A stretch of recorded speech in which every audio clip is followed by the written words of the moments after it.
Mumbai shopping মলে T shirt কিনতে গিয়ে এটা হবে আমার সঙ্গে, আমি কোনোদিনও ভাবতে পারিনি। তো চলো তোমাদের সঙ্গে শেয়ার করছি আজকে আমার সঙ্গে কি কি হয়েছে মুম্বাই শপিং মলে।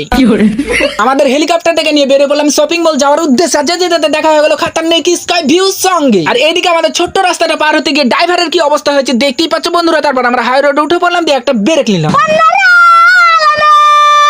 হ্যাঁ বন্ধুরা, এক ডাক মারতে আলামিন একবারে ক্লাব থেকে উড়ে চলে এসেছে। আর পেছনে দেখতে পাচ্ছ স্কেটিং করতে করতে হোসেন হাসানও চলে এসেছে। তারপর আমরা শাহরুখ খানের মান্নাত বাড়ির উপর দিয়ে চলে আসলাম। আর এখানে দেখতে পাচ্ছ একটা ভাষা আন্দোলন হচ্ছে।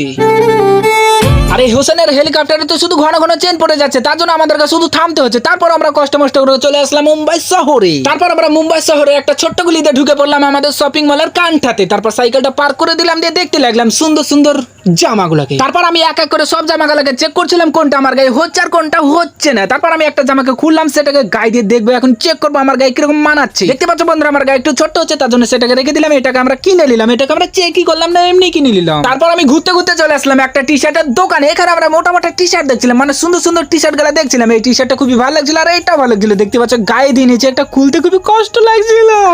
তারপর আমরা খুলে ফেলেছি আর এইখান থেকে দুটো টি শার্টও নিয়ে নিয়েছি। আর পরের পর্বটা দেখার জন্য সাবস্ক্রাইব করে নাও, নাহলে ফলো করে নাও।